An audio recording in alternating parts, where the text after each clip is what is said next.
Assalamualaikum warahmatullahi wabarakatuh. Selamat pagi semuanya teman-teman MSDM. Bagaimana kabar kalian semua? Ya, semoga kalian dalam keadaan baik, happy dan juga sehat walafiat. Amin. Ya, kali ini saya akan membahas tentang materi selanjutnya dalam perkuliahan MSDM, yaitu tentang mutasi, rotasi, promosi, demosi, dan juga pemberhentian kerja. Nah, jadi apa saja tujuannya, kemudian syarat-syaratnya, dan juga prosesnya itu seperti apa, dan juga ini berhubungan dengan materi sebelumnya, yaitu penilaian kinerja dan juga pengembangan karir. Disimak terus video dari saya, oke?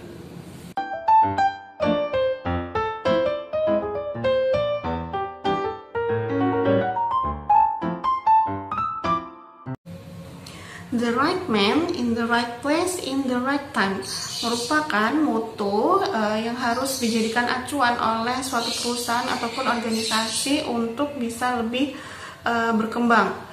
Nah, suatu perusahaan pasti harus bisa memposisikan karyawannya ataupun SDM-nya sesuai dengan minat dan juga kemampuan, yang mana pasti akan berhubungan dengan posisi atau jabatan yang nantinya akan diduduki oleh karyawan tersebut. Nah, ini juga sehubungan dengan materi penilaian kinerja dan juga pengembangan karir. Nah, di penilaian kinerja, perusahaan mendapatkan dasar atau hasil dari penilaian kinerja untuk bisa memutuskan kebijakan selanjutnya. Apakah ada keputusan untuk mutasi, promosi, ataupun pemberhentian kerja. Nah, dari sisi karyawannya juga, dari manajemen karir, ini juga bisa dilihat bagaimana posisi karyawan tersebut saat ini, apakah sudah sesuai atau tidak cocok dengan posisi yang sekarang, sehingga harus adanya perputaran ataupun adanya penurunan jabatan ataupun lainnya. Nah, saat ini saya akan mulai membahas tentang mutasi. Jadi ada mutasi, ada rotasi. Apa itu bedanya? Ya, mutasi adalah perpindahan pekerjaan atau jabatan atau posisi dari karyawan ke bidang atau divisi yang lain. Jadi ada perpindahan pekerjaan, perpindahan penugasan itu dengan divisi yang lain atau bidang yang lain. Nah, kalau rotasi itu apa? Kalau rotasi ini perpindahan pekerjaan dengan dalam satu divisi. Jadi adanya perputaran pekerjaan atau perputaran penugasan kepada karyawan, tapi dalam satu divisi. Nah, dalam mutasi atau rotasi ini segala aturan ataupun segala fasilitas ini sama, seperti kompensasi, gaji, kemudian tingkat kesulitan dari tugasnya atau pekerjaannya itu sama. Hanya dalam mutasi ini ada perbedaan keilmuan atau perbedaan pengetahuan. Nah, kalau di rotasi ini dalam lingkup keilmuannya ini cukup sama, seperti itu. Nah, kalau mutasi ini biasanya lebih berorientasi untuk ke promosi. Jadi karyawan yang mendapatkan tugas untuk mutasi ini biasanya nantinya akan ada tahap selanjutnya, yaitu promosi. Nah, kalau mutasi ini biasanya saya contohkan. Jadi dulu pernah studi banding di pabrik sosro di Bali. Nah, ini perusahaan sosro ini mereka melakukan rotasi kepada karyawan di pabriknya. Jadi setiap berapa bulan sekali ini pasti ada rotasi. Jadi di pabrik teh sosro ini itu ada bagian steril botol, kemudian ada bagian untuk mengisi teh ke botolnya, kemudian ada bagian untuk menutup, kemudian ada bagian untuk membersihkan lagi. Nah, ini setiap karyawannya ini pasti ada rotasi. Jadi setiap 3 bulan sekali atau beberapa bulan sekali pasti rotasi. Seperti itu. Nah, jadi untuk keilmuannya ini sama. Itu kalau untuk yang rotasi, tapi kalau untuk yang mutasi ini keilmuannya atau bidangnya ini berbeda. Seperti itu. Nah, apa sih tujuan dari mutasi itu sendiri? Yang pertama itu pastinya mengurangi rasa kebosanan dari karyawannya. Jadi pasti ada rasa jenuh dari seorang karyawan ketika melakukan suatu pekerjaan yang sama terus-menerus gitu. Nah, sama halnya tadi seperti saya contohkan di pabrik sosro. Nah, ini ketika ada karyawan yang selalu pekerjaannya harus melihat gelas botol-botol kacanya. Nah, kira-kira di botol kacanya ini, di botol tehnya ini ada kotorannya atau ada yang bagian botol yang kurang tidak bisa dikeluarkan dari pabrik seperti itu. Nah, itu harus dipindah ke bagian yang mungkin yang bagian untuk mengisi teh ke dalam botol gelasnya seperti itu. Nah, jadinya adanya mengurangi rasa kejenuhan atau kebosanan dari seorang karyawan.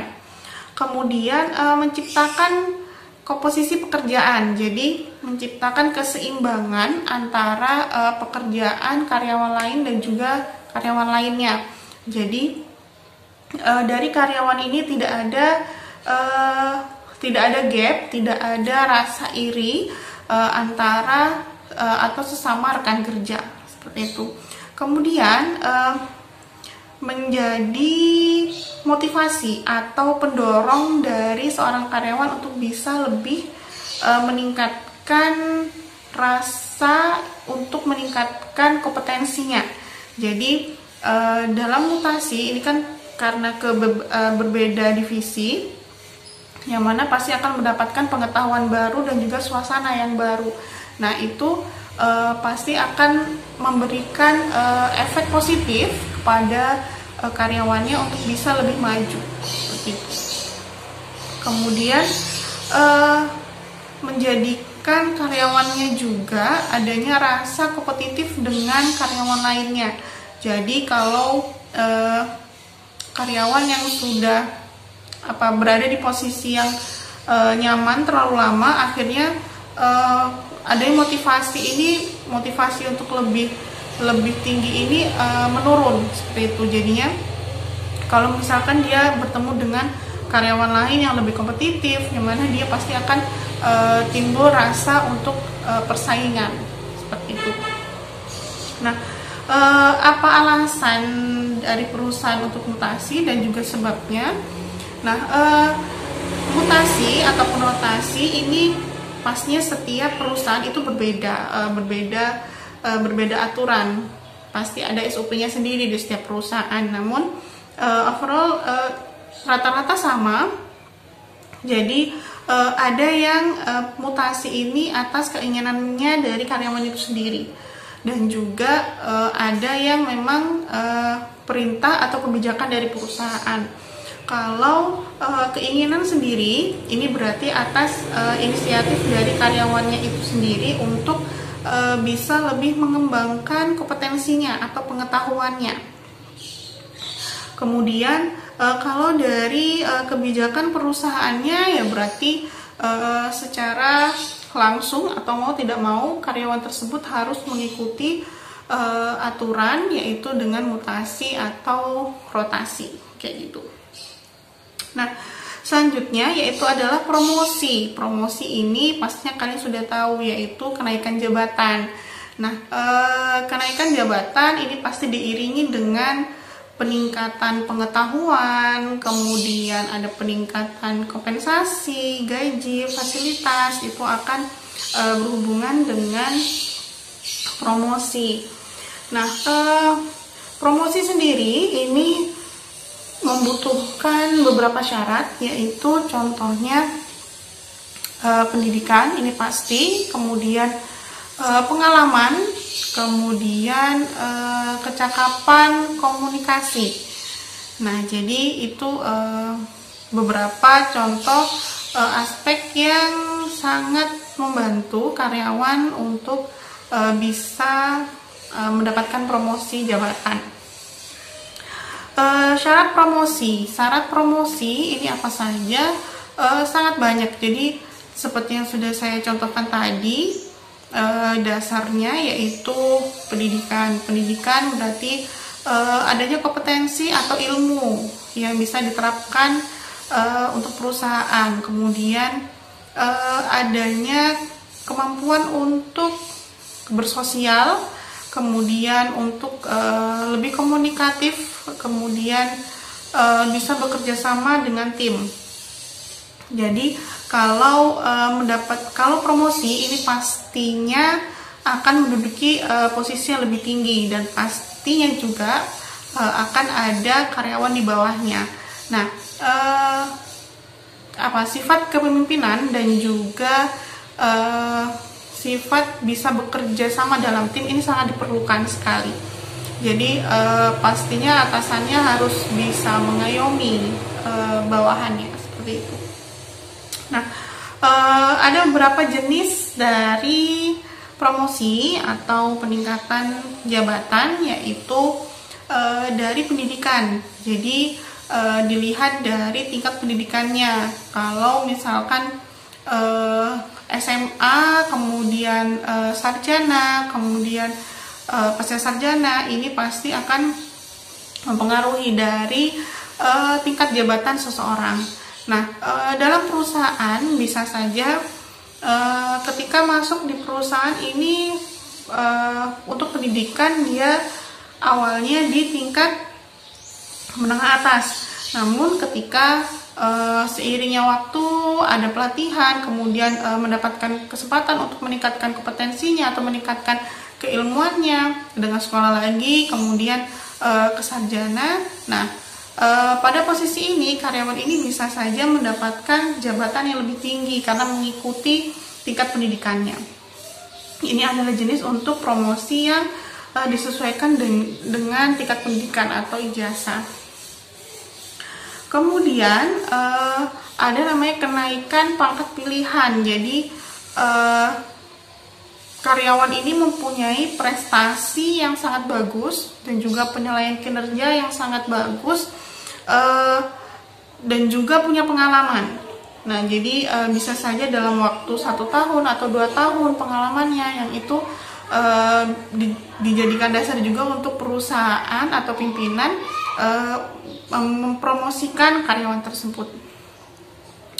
Kemudian ada kenaikan pangkat reguler. Kalau reguler ini biasanya rutin atau setiap beberapa tahun sekali, ini pasti ada kenaikan pangkat. Jadi kalau sudah karyawan bekerja selama 5 tahun ataupun selama beberapa tahun, ini pasti secara otomatis akan ada kenaikan jabatan kayak gitu. Kemudian selanjutnya saya coba jelaskan demosi. Nah, demosi ini adalah salah satu keputusan yang sangat dihindari oleh karyawan dan juga perusahaan itu sendiri.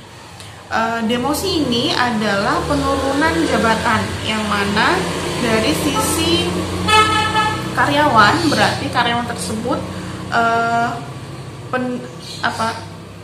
hasilnya atau penilaian kinerjanya itu sangat tidak baik atau menurun. Nah, ini sangat dihindari oleh perusahaan. Itu karena apa? Karena perusahaan akan rugi. Perusahaan sudah berinvestasi sangat besar untuk 1 orang karyawan atau beberapa orang karyawan, ini sangat besar. Dimulai dari rekrutmen, kemudian dari seleksi, kemudian dari pelatihan, kemudian dari pengembangan, dan juga selama karyawan tersebut bekerja, ini perusahaan sudah berinvestasi yang sangat besar, sehingga ketika ada hasil tenaga kerja yang menurun, akhirnya perusahaan memutuskan untuk memberikan penurunan jabatan. Ini menjadi hal yang sangat tidak diinginkan.